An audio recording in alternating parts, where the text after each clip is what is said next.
देश के प्रधानमंत्री के रूप में पिछले 8 सालों से भारतवासियों ने प्रधानमंत्री नरेंद्र मोदी के कई अनोखे रूप देखे हैं। दूसरे क्षेत्रों के साथ ही उन्होंने भारत की राजनीति को भी कई ऐसे पल दिए जो ऐतिहासिक रहेंगे। फिर चाहे वह प्रधानमंत्री के रूप में संसद में प्रवेश करने से पूर्व पहली बार उसके फर्श को नतमस्तक करना ही क्यों ना हो। मंगलवार को राज्यसभा में 4 सांसदों के विदाई समारोह के दौरान भी प्रधानमंत्री नरेंद्र मोदी का एक ऐसा रूप देखने को मिला जिसकी किसी ने कभी कल्पना भी नहीं की होगी। इस दिन मोदी कांग्रेस के वरिष्ठ व कद्दावर नेता गुलाम नबी आजाद के विदाई समारोह में भावुक हो गए। उनकी आंखों से एक बार नहीं बल्कि कई बार विदाई भाषण के दौरान आंसुओं को छलकते हुए देखा गया। अपने प्रतिपक्षी नेता पार्टी के लिए ही सही, लेकिन जिनसे हमेशा कांटे की टक्कर रही, जिनकी आलोचना करते हुए जुबान नहीं थकती थी, उनके लिए भारत के प्रधानमंत्री को भरी सभा में रोते हुए देखना जितना आश्चर्यजनक वहां बैठे नेताओं के लिए था, उतना ही अचंभा टीवी पर देख रहे दर्शकों के लिए भी था।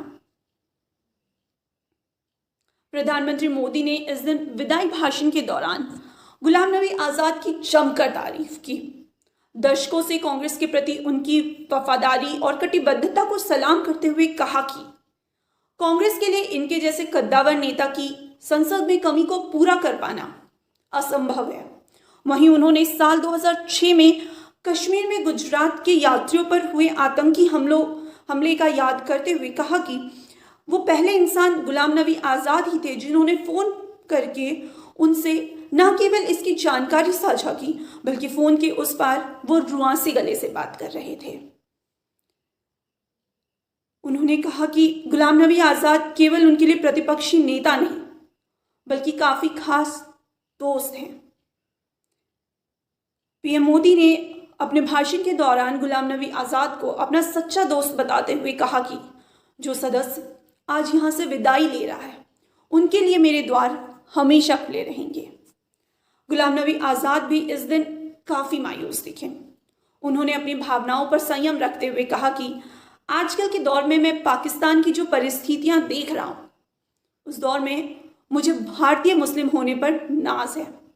साथ ही उन्होंने कहा कि मुझे गर्व है कि मैं उन चुनिंदा लोगों में से एक हूं जो आज तक पाकिस्तान नहीं गया। भरी संसद में दोनों प्रतिपक्षी नेताओं का यह रूप देखना और एक दूसरे के प्रति इतना सम्मान रखना वाकई प्रेरणादायक है। खास करके आने वाली पीढ़ी के ये राजनीति का एक अलग चेहरा दिखाती है, लेकिन इसके साथ ही कई सवाल भी खड़े हो जाते हैं। जी बिल्कुल, मंगलवार को राज्यसभा में हुए इस पूरे घटनाक्रम के बाद सियासी गलियारों में कई अटकलें लगानी तेज हो गई है। प्रधानमंत्री नरेंद्र मोदी और गुलाम नबी आजाद के नजदीकियों को लेकर सवाल उठने लगे हैं। हालांकि देश के मौजूदा राजनीति के माहौल को देखते हुए ये सवाल लाजमी भी लगते हैं,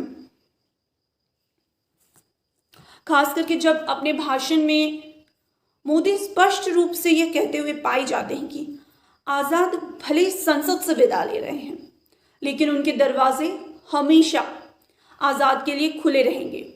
आजाद भले आज संसद से विदा ले रहे हैं, लेकिन वे उनको कभी निवृत्त नहीं होने देंगे।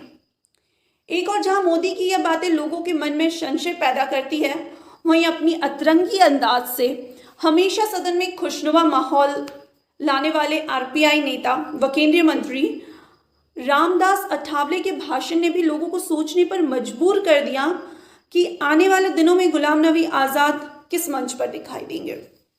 अठावले ने अपने भाषण में कहा कि इस देश की राजनीति को गुलाम नबी आजाद की काफी जरूरत है।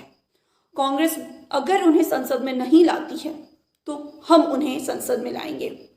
और उनके इस भाषण से इशारा किस ओर है ये किसी के लिए समझना मुश्किल की बात नहीं है। साथ ही उन्होंने हमेशा की तरह अपने कविता के द्वारा एक अलग माहौल बनाने की कोशिश की।